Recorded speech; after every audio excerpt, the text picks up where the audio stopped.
오늘 함께 봉독한 말씀 중심에서 하나님을 향한 사랑의 표현이라는 제목의 말씀 전합니다. 참 사랑은 하나를 선택하는 것이라는 것을 우리가 다 경험하고 살고 있습니다. 부부가 되는 사람도 하나를 선택하는 겁니다. 미스 김도 좋고 미스 리도 좋고 미스 박도 좋고 뭐 이렇게 사는 건 사랑이 아니죠. 한 사람을 선택하는 게 사랑입니다. 그 한 사람을 상대가 남자일 때는 여자를 선택하는 것이고 또 여자는 남자를 선택하는 것인데 많은 남자 중에 많은 여자 중에 한 사람을 선택하는 것입니다. 그리고 부부가 되는 것이죠. 만약에 그렇게 안 된 사람들은 절대로 행복할 수가 없습니다. 왜냐하면 하나님은 사람을 지으실 때 하나만 사랑하게 지어 놓으셨기 때문에 둘을 사랑하는 순간부터 스스로 불행을 자초하는 것이 되는 것입니다. 하나만 사랑할 때 가장 행복한 것입니다. 자식은 둘, 셋도 되는데 어떡하란 말이냐. 그래서 자식을 사랑하는 것도 하나만 사랑해야 됩니다. 큰아들만 사랑해라는 얘기가 아니라 하나님 한 분만 사랑해야 자식 전체를 사랑할 수 있습니다.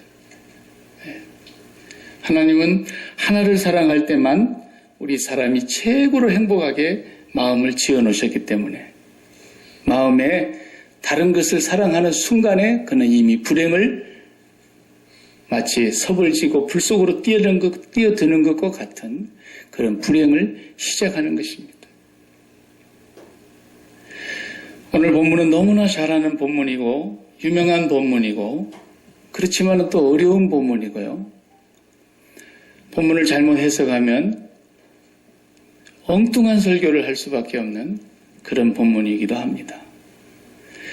예수님의 설교 내용과 오늘 현대 시대, 우리 시대의 목사님들의 설교 내용과는 너무너무 거리가 먼 것 같은 생각이 들어요.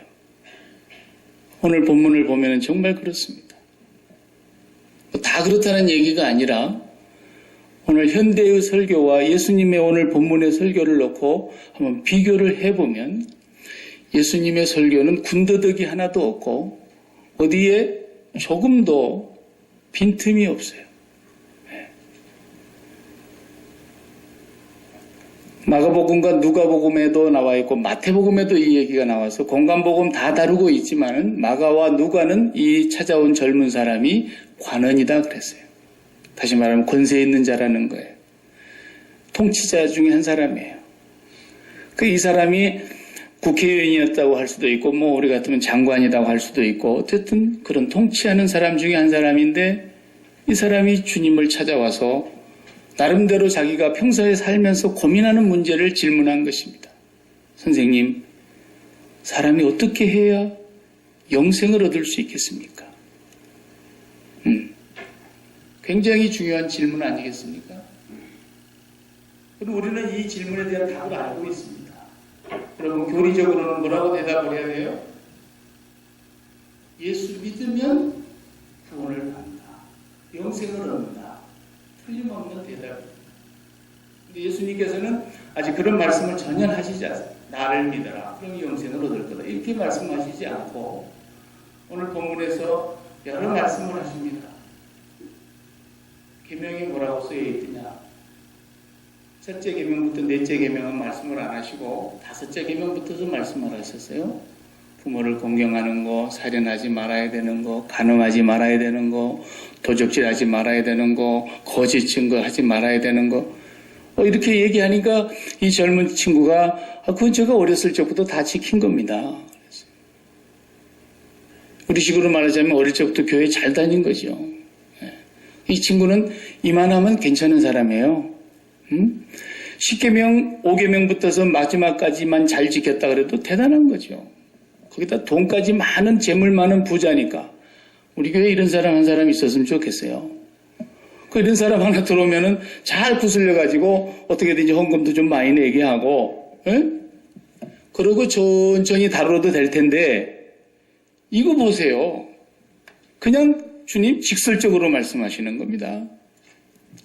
이런 사람 교인 되면 좋지 않겠어요, 여러분? 목사 입장에서도 그렇고, 여러분. 근데 주님이 그렇게 하지 않으시잖아요. 네. 아이고, 돈 많은 사람 교회 왔는데 떨치면 어떡하나, 이거. 목사도 아니에요, 그건. 그런 식으로 하면 안 돼요. 이 사람이 하나님의 백성이냐 아니냐가 중요한 것이에요, 지금. 그 사람이 우리 교회 와서 헌금을 얼마나 많이 하느냐. 아무리 헌금을 많이 해도 구원과는 상관이 없는데 어떡한단 말이에요.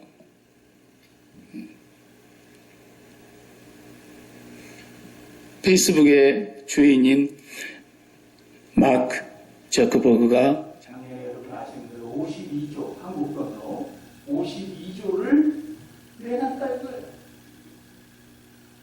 남의 돈이라고 우리가 쉽게 생각하면 안 됩니다. 사실은 5천만 원도 큰 돈이죠. 52억도 아니고 52조입니다. 아프리카에 있는 나라 다 합해도 52조 될까요? 국가 예산이? 안 될 거예요. 그렇게 큰 돈을 내놓고 저 아프리카에 있는 사람들, 가난한 사람들을 내가 위해서 사회에 환원한다고 했어요. 그래도 막 제가 그거보다 구원받을 수 있습니까? 그걸로 못 받는다는 거예요. 오늘 예수님 말씀을 보면은 전혀 구원과 상관없어요. 그 돈을 다 내놨어요. 내놓으려면 예수님 말씀대로 어떻게 해야 돼요? 다 내놔야 돼요. 52조도 다가 아니에요. 오늘 본문을 보면은 22절을 다시 한번 우리가 좀 보겠습니다. 함께 읽어보니까 22절.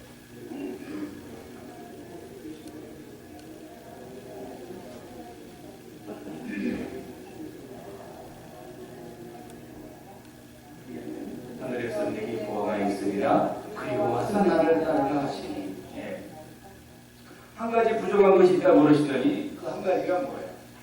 내게 있는 것을 다 팔아. 이제 또 그러시죠. 성경에 다 팔아야 된다는 말씀이 여기만 있는 게 아니죠. 비유 말씀 가운데 여러 번 하셨어요. 밭대감 주인 보아의 비유를 얘기하시더라도 중국을 설명하시면서 그걸 발견한 사람은 자기 집에 가서 다 팔았다고 했죠. 값준 진주를 발견했던 그 진주 장사도 다 팔았다고 했어요. 지금까지 자기가 진주 장사하면서 모아두었던 최고로 값지다고 생각하는 것들을 다 팔아가지고 하늘을 샀다고 했어요. 그러니까 여러분 이 본문이 무슨 구제해가지고 구원받는다는 얘기는 절대로 아니고요.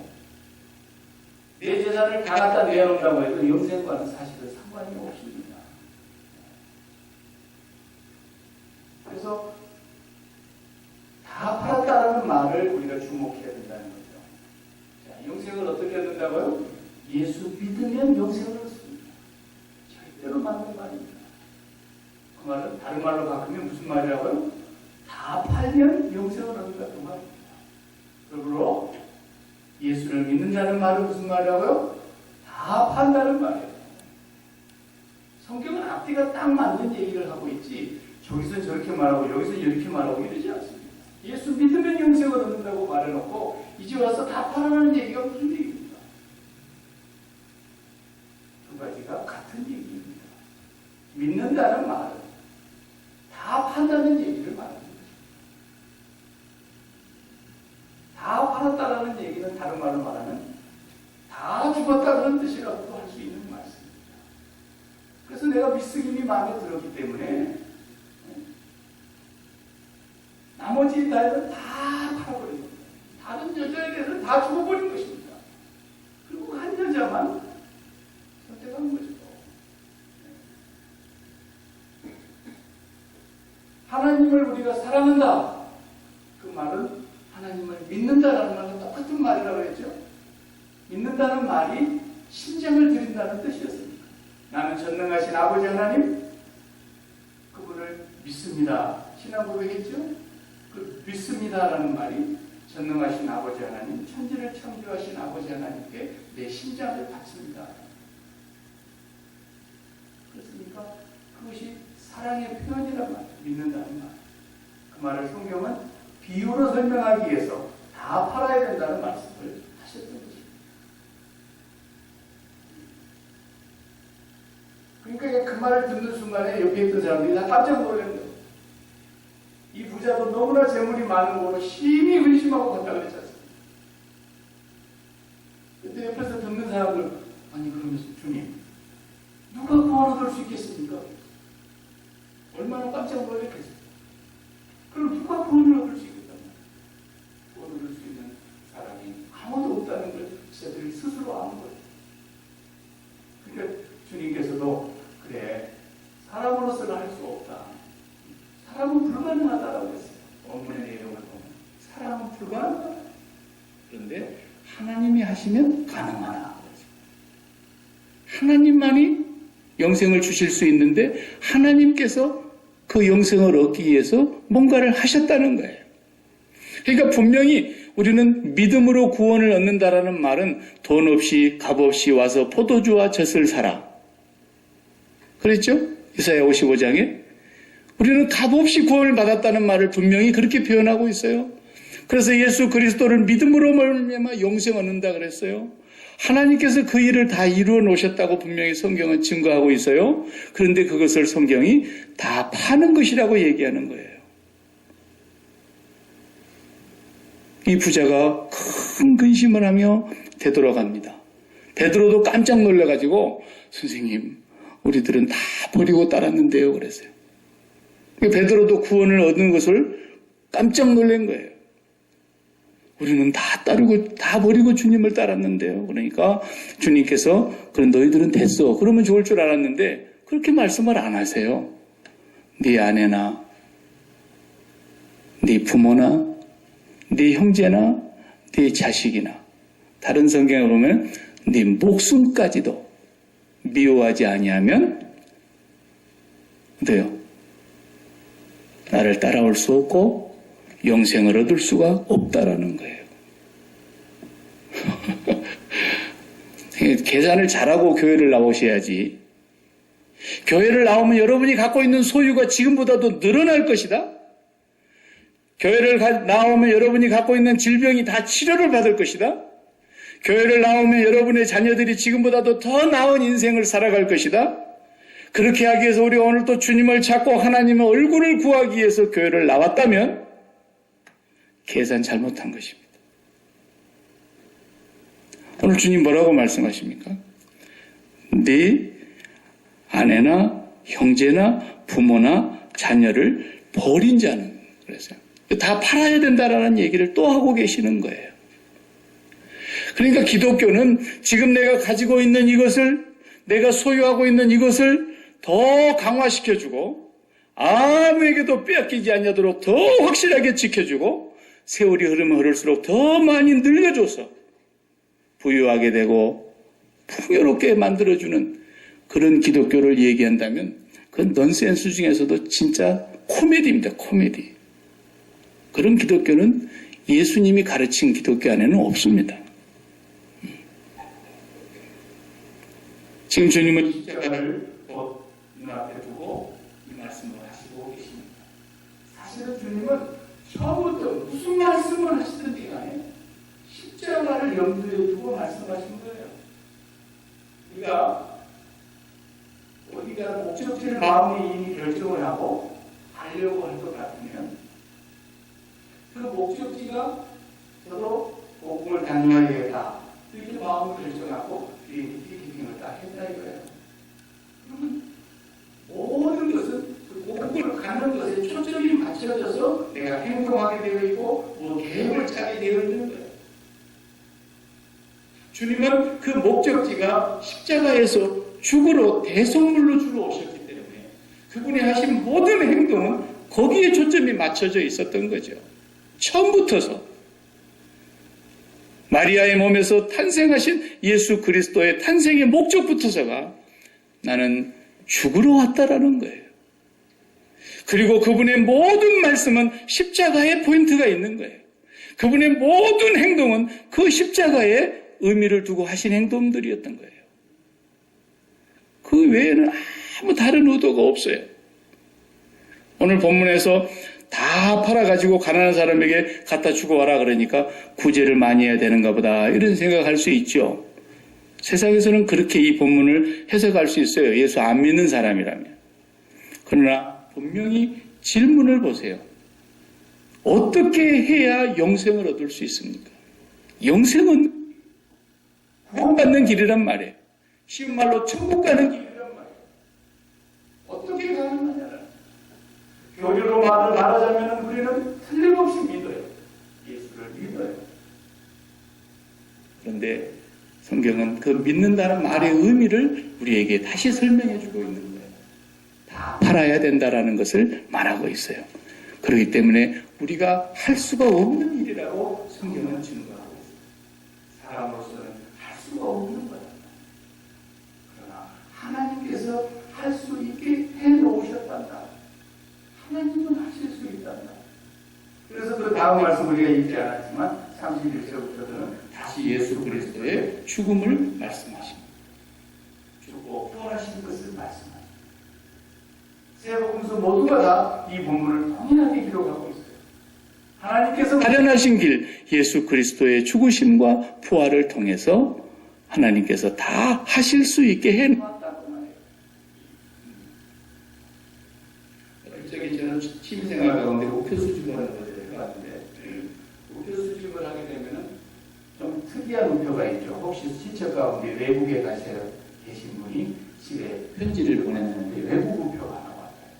그럼 그거 수집하는 사람은 그냥 도장 찍혀져 있더라도 그런 거 하나 가지려고. 근데 그게 미국에서부터 풀로 붙여가지고 그게 쉽게 안 떨어져요. 아무리 잘 뜯어도 그거 이렇게 기스 나버리면 소용없잖아요. 그러니까 도장 찍혀진 것을 그냥 침으로 닦아내더라도 그 우표가 안 찢어져야 되는 거예요. 우표를 안 찢어지고 또 떼내려면요. 해본 사람 많을 거예요. 그냥 북그릇에다가 물 하는 걸 떠다가 해주면 담가놓는 거예요. 가만히 우리 담가놓은 거예요. 잃어버리고 한 5분 동안 담가놓으면요. 그 풀이 다 녹아를 맞는 것이기 때문에 물에 그냥 녹아버립니다. 아무리 단단히 그냥 10번을 붙였어도 물에다 딱 담가놓으면 떨어지죠. 그리고 말리면 돼요. 예. 간단히 떨어지게 상처 하나 없이. 예. 그런 거예요. 그러니까 지금 여기서 예수님이 말씀하신 이 부자라는 것을 여러분이 잘 기억하셔야 돼요. 이 우표 떨어지는 것처럼 뭔가 떨어져 나가야 되는데 이 부자가 도대체 뭐냐라는 거예요. 부자. 액면 그대로 말하면 돈 많은 사람 부자죠. 그리고 부동산 많은 사람 부자 맞아요. 그런데 성경에서 말하는 그런 부자는 그러면 영생을 이제 얻기가 어렵다는 얘기냐? 아니 낙타가 바늘귀로 들어가는 것이 쉽다 그렇게 말씀하시잖아요. 그러니까 낙타가 여기서 바늘귀로 들어간다는 말을 뭐 여러 가지 성경 주석학자들은 다양하게 해석을 하려고 노력을 하는 모습을 볼 수 있는데 그냥 말 그대로 낙타, 사람이 타고 다니는 짐 싣고 다니는 낙타가 바늘 구멍으로 어떻게 들어가겠어요? 못 들어가죠. 불가능한 얘기죠. 본문 그대로 놓고 우리말로 보면 또 어떤 학자는 낙타가 바늘귀로 들어간다고 하는 그 바늘귀가 얼마나 작은 건데 예수님이 낙타를 얘기했겠냐. 낙타가 아니라 밧줄이다. 밧줄. 이 팔뚝만한 밧줄. 운동회 때 줄다리기 할 때 잡아당기는 밧줄. 근데 밧줄이 언어가 낙타라는 단어하고 너무 비슷해요. 동교롭게도. 낙타는 까말로스. 저기 밧줄은 까밀로스. 그런단 말이에요. 그러니까 성경 받아 쓰는 사람이 기록한 사람이 글자 하나 점이 틀렸나 보다. 또 이렇게 생각하는 학자들도 물론 있어요. 그런데 결론은 뭡니까? 못 들어간다라는 걸 지금 얘기하려는 거예요. 뭣도 좋아요. 밧줄도 좋고 팔뚝도 좋고 낙타도 좋아요. 어떤 사람은 또 성문이 그냥 낮에는 대문을 열어놨다가 저녁이 되면 적들이 침범하지 못하도록 큰 성문은 닫고 조그마한 이렇게 문을 하나 해뒀는데 거기는 그냥 사람 하나 겨우 들어갈 정도로 낙타는 들어갈 수도 없는 그런 조그마한 문이다. 이걸 바늘귀라고 얘기했다. 다양한 해석을 내놓지만 중요한 것은 주님이 뭐 때문에 그 비유를 하신 겁니까? 못 들어간다는 얘기를 하시려고 하는 거예요. 절대로 못 들어간다는 거예요. 어떤 것이든지 부자는 못 들어간다라는 거예요. 그러면 여러분 우리 교회는 그래도 부자가 없으니 천만 다행이지만 부자 많은 교회를 어떡하자는 얘기입니까? 다 못 들어간다는 얘기고, 못 들어가는 부자들이 외국에 와서 앉아있냐는 말이죠. 쓸데없이.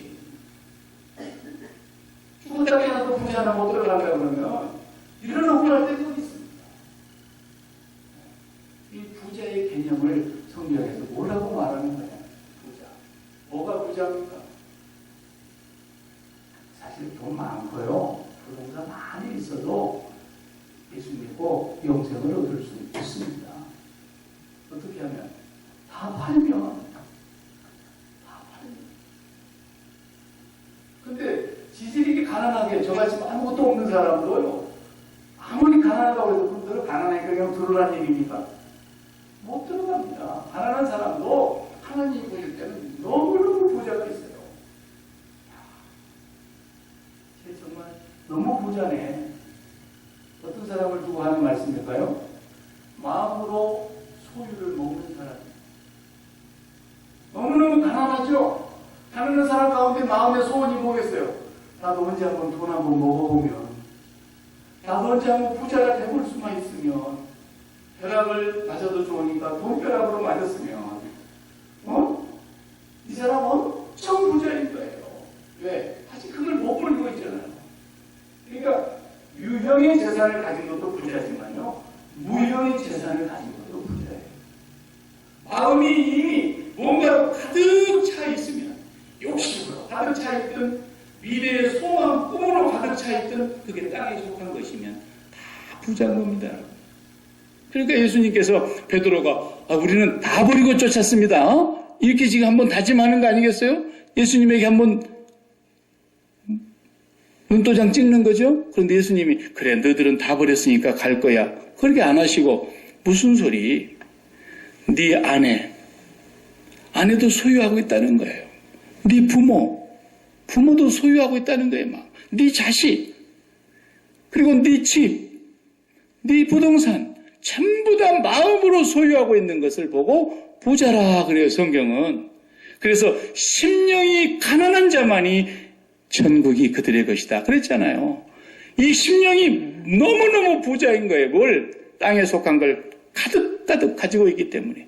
이미 가져서 갖고 있는 사람도 있고, 아직 가지지 못했지만 언젠가는 갖고 싶어서 욕심으로라도 갖고 있는 사람, 미래의 소망과 꿈으로라도 갖고 있는 사람, 아직도 하나도 버리지 않은 사람입니다.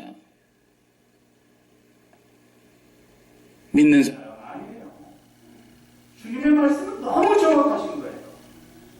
예수 믿고 영생을 얻는다는 말이 분명히 맞는 말이지만 예수를 믿는다는 말은 다 팔았다라는 말입니다.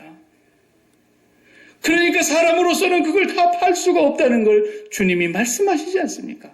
너 다 팔 수 있니? 못 판다는 거예요. 주님이 내게 그 다 팔 수 있는 마음을 주셔서 팔 수만 있다면 내가 파는 것이 소원입니다. 소원이라도 가져보셨습니까? 못 팔지라도 비록. 그런데 하나님이 그걸 팔 수 있게 해놓으셨다는 거예요. 그냥 물에다가 우표 담가놓으면 가만히 놔둬도 그냥 칼끝으로 살짝만 건들면 딱 떨어집니다. 그냥 그렇게 찰떡같이 붙어 있었던 우표도 그냥 쉽게 상처 하나도 안 나고 떨어져 나가요. 그거예요, 그거. 그래서 예수를 믿는다는 말이 뭡니까? 예수 그리스도의 십자가의 구속의 은혜를 믿는다는 말 아닙니까? 구속의 은혜를 믿는다는 말이 무엇입니까? 그리스도의 죽음과 나의 죽음이 하나가 되었다는 것을 말하는 거 아닙니까? 그리스도의 죽음과 함께 나도 죽었다는 것을 믿는 거 아닙니까? 그래서 그리스도의 보혈의 그 믿음을, 우리의 마음을 그 보혈의 피에 담그면 우표 떨어지듯이 우리 마음에 담아놓은 모든 욕심과 우리 마음에 담아둔 모든 소유가 하나도 아프지 않고 떨어져 나간다니까요. 계속 주님의 십자가를 묵상하고 그 십자가의 은혜를 믿고 그 십자가에서 내가 죽은 것을 확인하며 날마다 그 보혈에 내 마음을 담궈봐요. 그냥 떨어져 나가요. 그런데도 안 떨어져 나가는 이유가 뭘까요? 안 쳐다보니까 그러는 거죠. 사순절에만 한번 잠깐 쳐다보고, 고난주간에만 잠깐 쳐다보고, 성찬식에 와서 잔 한번 먹고 마실 때 잠깐 생각, 안 떨어집니다. 그러면 날마다 주님의 피에 담그셔야 됩니다.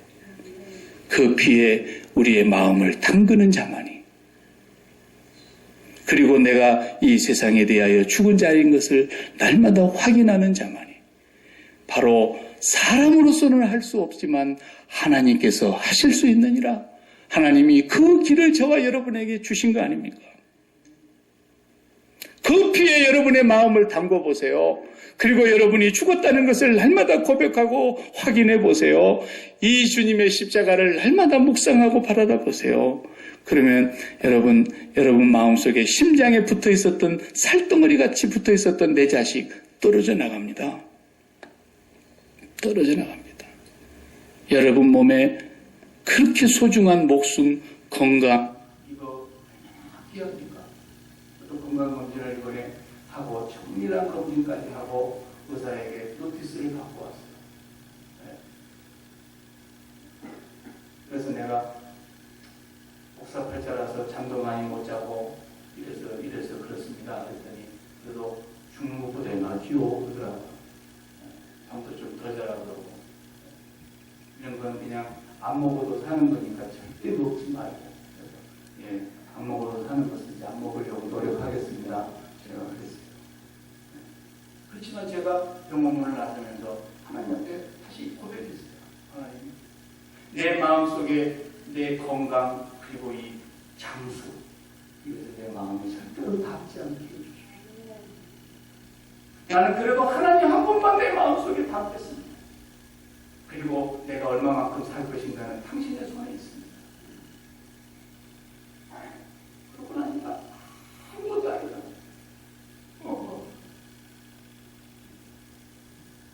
우리 마음 담지만 않으면 되는 거예요. 담지만 않으면. 그걸 성경은 다 팔았다라고 표현하고 있는 것이고 다 파는 사람은 진짜 믿는 사람이라는 거예요. 그래서 예수 믿으면 영생을 얻는다고 성경은 말하는 것입니다. 여러분 마음속에 오늘 또 담은 것이 있다면 틀림없이 걱정이 떠나지 않을 것입니다. 한때는 기쁠 수 있지만 한때는 즐거울 수 있지만 한때는 웃게 만들어줄 수 있지만 여러분 마음속에 담고 있는 한 그분이 하나님이 아니면 담겨있는 그 어떤 것이라도 여러분 눈에서 눈물을 흘리게 하고 여러분을 잠 못 들게 하고 여러분을 근심 걱정으로 끌고 가고 여러분을 두려워하게 하고 여러분의 인생을 너무너무 힘들게 하는 것입니다. 그러나 예수 그리스도의 보혈의 피에 담그시기 바랍니다. 오늘 우리가 그분의 살과 피를 또 먹고 마십니다. 한 잔의 피로 오늘 한 번밖에 이것을 못 먹지만 주님이 와서 죽어주신 이유는 모든 양식은 죽어야만 먹을 수 있는 양식이 되기 때문에 오늘 또 주님이 죽어주셔서 나를 먹으라고 양식이 되어주신 것입니다. 그 십자가의 보혈의 피에 내 마음을 담그고 주여 나도 주님과 함께 2000년 전에 죽었습니다. 세상에 속한 모든 것이 내 마음에서 그리스도와 함께 죽었습니다.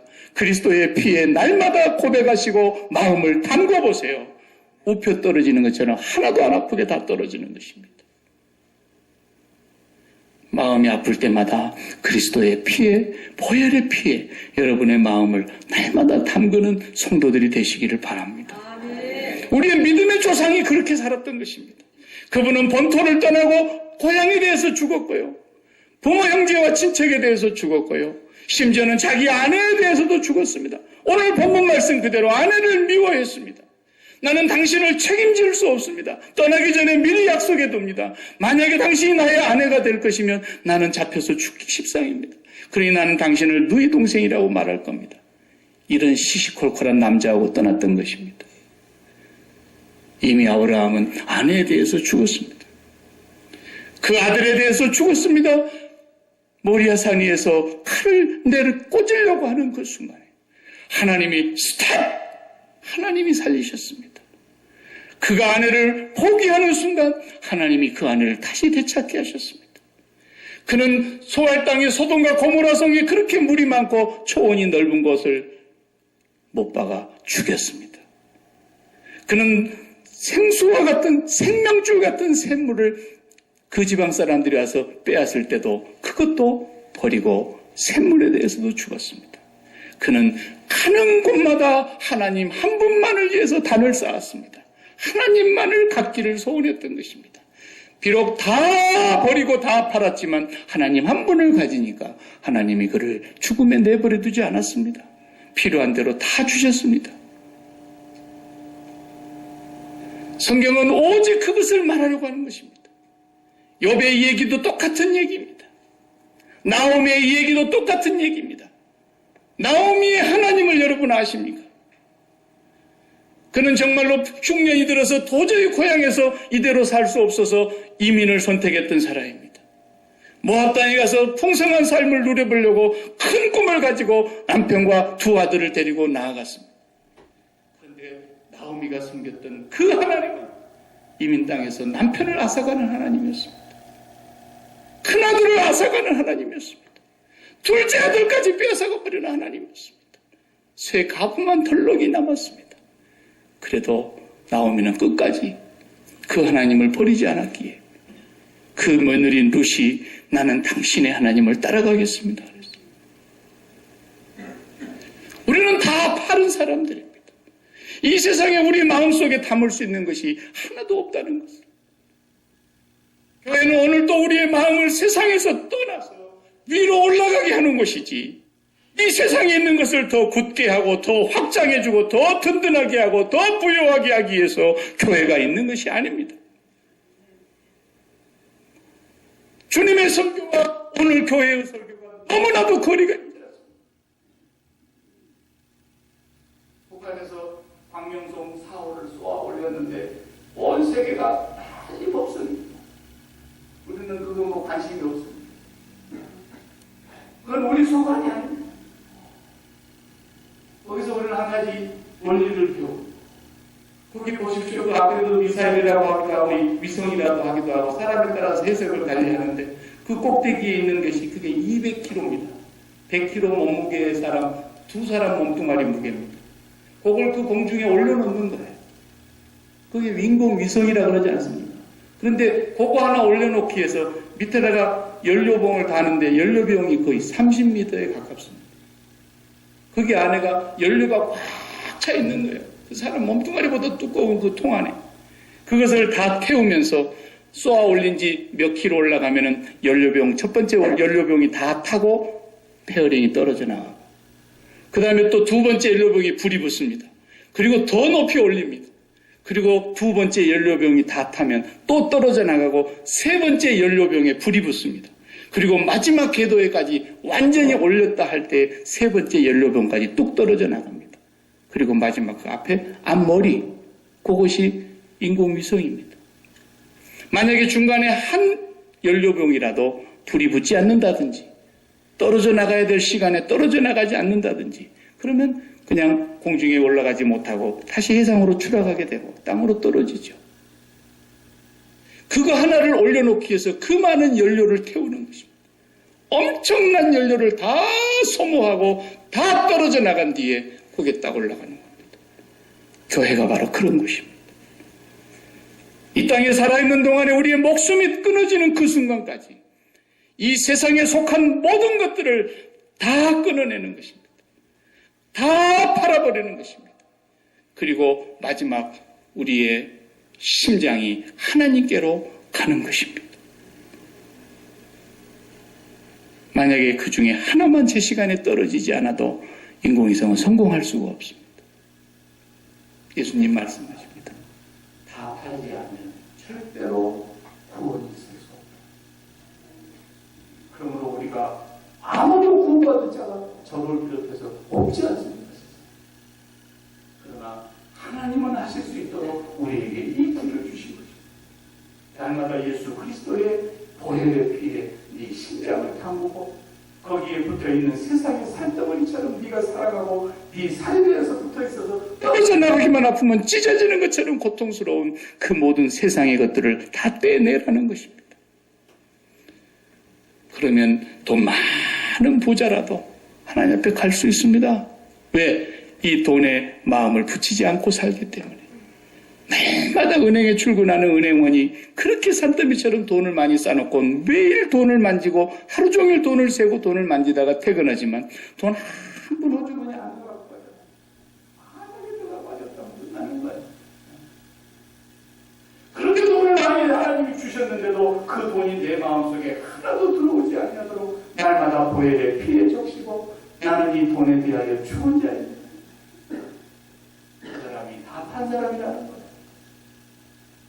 내 자식을 보혈에 담그고 내 자식과 나 사이가 떨어져 나가야 해.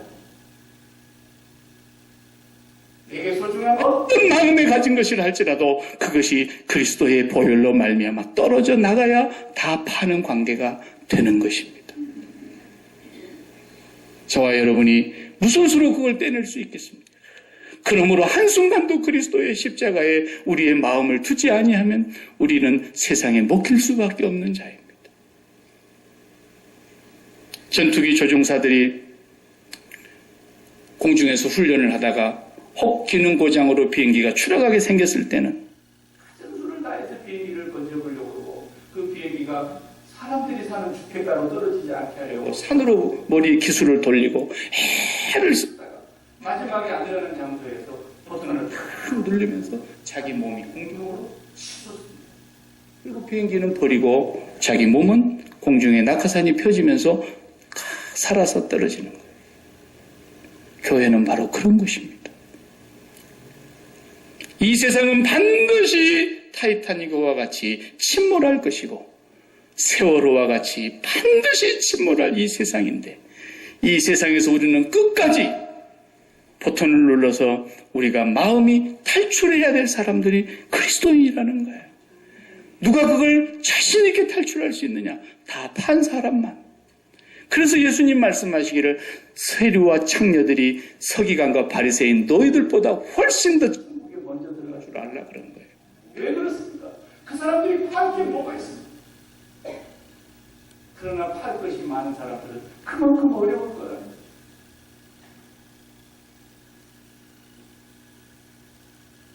사랑하는 성도 여러분, 사순절을 맞이해서 우리가 지금 보내고 있는데 기독교는 사순절을 왜 두고 있는가? 그 어느 때보다도 우리 마음의 심장에 세상이 붙어있는 찌꺼기들이 아직도 달라붙어 있는가를 확인하라는 것입니다. 네 힘으로 도저히 뗄 수 없는 그것들을 사람으로서는 할 수 없지만 하나님은 하실 수 있게 해놓으신 예수 그리스도의 그 십자가의 보혈의 능력을 믿는다면 그 보혈에 내 마음을 담그라. 그리고 네 세상에 붙어 있었던 모든 찌꺼기들이 다 떨어져 나가게 해라. 그리고 세상을 다 팔아라. 그러면 하나님께서 우리가 팔아버린 그 세상을 하나님이 다 인수하세요. 왜? 원래 당신 거였어요. 처음부터 우리는 빈손으로 온 사람이었어요. 다 당신 것이었는데 당신의 뜻을 이루시기 위해서 우리에게 다시 되돌려 주시는 거예요. 그래서 이삭을 주라 그러더니 돌려드렸더니 다시 되돌려 주시고 하나님께서는 어떤 것은 끝까지 안 되돌려 주신 것도 있을 수 있어요. 또 거기다까지도 딜을 하면 안 돼요. 돌려주신다 그러니까 그냥 돌려주실 걸로 다 믿고 또 우리가 드리고 그런 건 아니에요. 딜은 아니지만 하나님이 당신이 필요한 대로 꼭 주실 것은 주시고 해가 되는 것은 다 거두어 가시고 날마다 우리 마음속에 하나님 한 분으로 배가 잔뜩 부르요. 그래서 다른 것을 더 이상 먹고 싶지 않도록 하기 위해서 이 예수 그리스도의 살과 피의 양식을 주신 거예요. 이것을 먹지 않으면, 이것을 바라보지 아니하면, 이것을 묵상하지 아니하면, 이것을 생각하지 아니하면 늘 우리의 영혼의 마음이 허기가 져서 딴 것을 채워야만 되는 유혹을 받는단 말입니다. 그러나 날마다 예수 그리스도를 바라보고 그의 살과 피를 우리의 생명의 양식으로 먹고 마시는 자에게는 배가 불러서 하나님으로 가득 차기 때문에 더 먹고 싶은 생각이 없어지는 것입니다. 그래도 주님을 바라보시지 않겠습니까? 고난주간만 바라보는 게 아닙니다. 사순절만 바라보는 게 아닙니다. 죽는 날까지 날마다 순간마다 우리는 주님만을 먹고 마셔야 되는 사람들입니다. 이 하나님이 만들어 놓으신 이 길이 바로 믿는다는 뜻이고 다 팔았다는 뜻이고 그것을 선택하는 그 사람이 바로 하나님을 향한 진정한 사랑의 표현을 하고 있는 것입니다. 기도하십시오.